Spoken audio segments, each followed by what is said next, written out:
Hello everyone. Today I'm going to do a new lesson, Form 1, Buddhism, Chapter 5, Managing Time.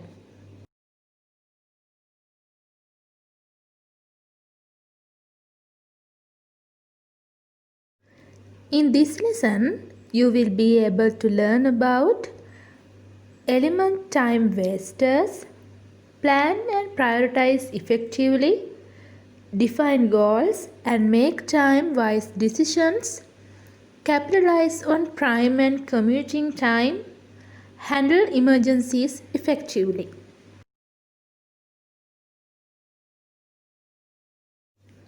So, do you know what is the value of time? Yes, the time is all we have. This moment right now.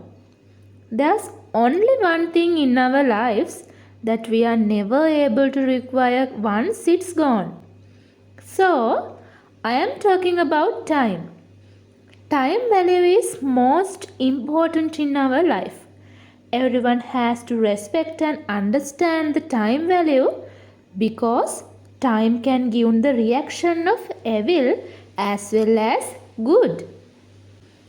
Some person can understand the meaning and importance of life and time. Our great Lord Buddha understood that concept correctly. So, learn to enjoy every minute of life. Don't wait for something outside of yourself to make you satisfied in the future. Time helps us to make a good habit of organizing and structuring our daily activities. So, every minute should be effective and meaningful.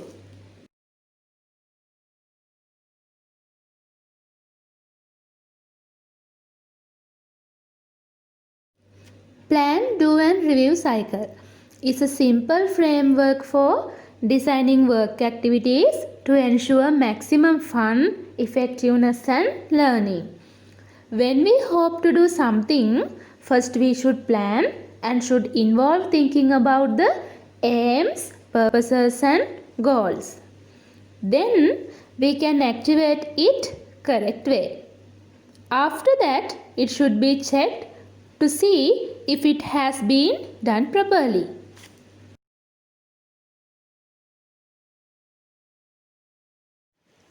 Difficulties can be missed and missed while doing something. In that case, do not give up everything. Find out again what went wrong. Make sure that such omissions do not happen again.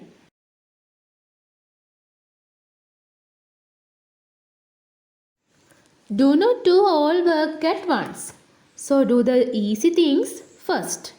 Then do the difficult tasks. Doing all the work at once can lose its value and productivity.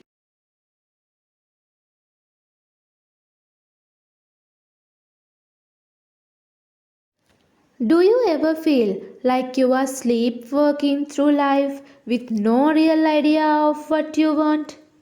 Perhaps you know exactly what you want to achieve, but have no idea how to get there. First, consider what you want to achieve and then commit to it.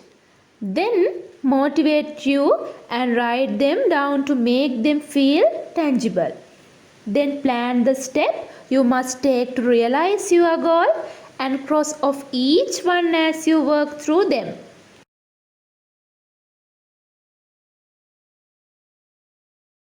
Now we talk about prioritize task. How can we prioritize task? First, rank tasks in order of importance. Then build in time for the unexpected. Allow time for thinking and planning. Remain flexible. Realize you won't finish everything. Roll over uncompleted items and reprioritize.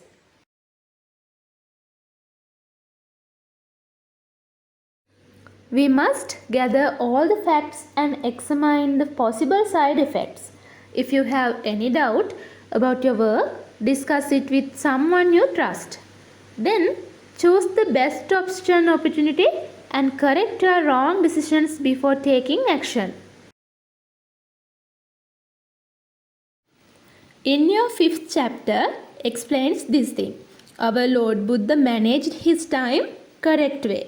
Every morning through the third eye, the Buddha goes into the Mahakaruna Samapatti.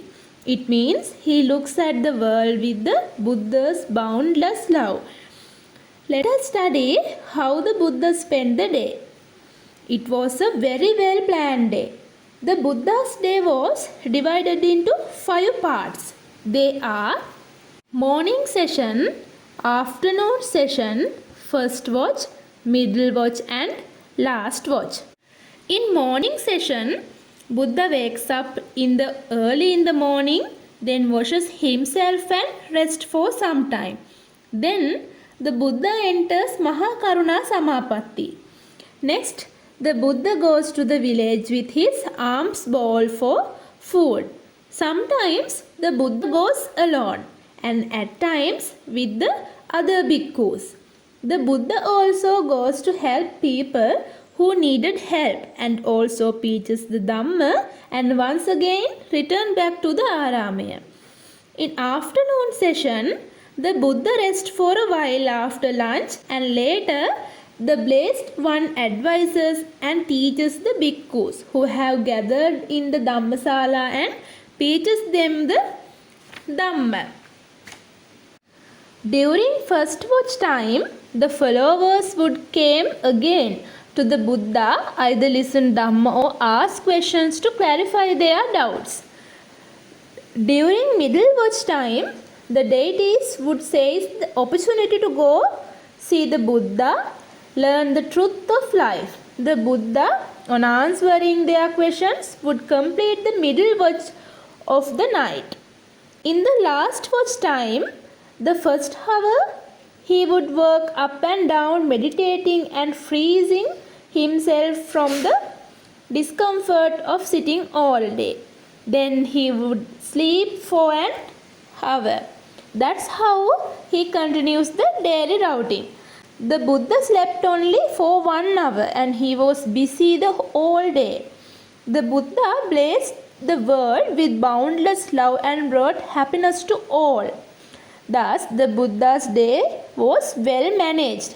Every minute was for the service of others, thus managing the time in very profitable manner. This helped the world to get the blessing of the Buddha. Let us study what are the benefits of managing time. We can live without stress. We focusing to do more and also we have less rework. We can live less problems. We can save more free time. Not only that, our time not wasted. So, we learned a lot about time management and also we learned how our Buddha managed his time. If you watched this video, you can find the answers to these questions. There are 3 questions. First one is, how did the Buddha divide the day? Second one is, what is the time the Buddha used to help the people? Third one is, create your own daily chart how you manage your day. So, let us use our time productively. Time is a very precious commodity. You feel the value of time only after you have come to the end of the allotted time. Time is measured in hours. An hour is divided into 60 minutes. A minute has 60 seconds.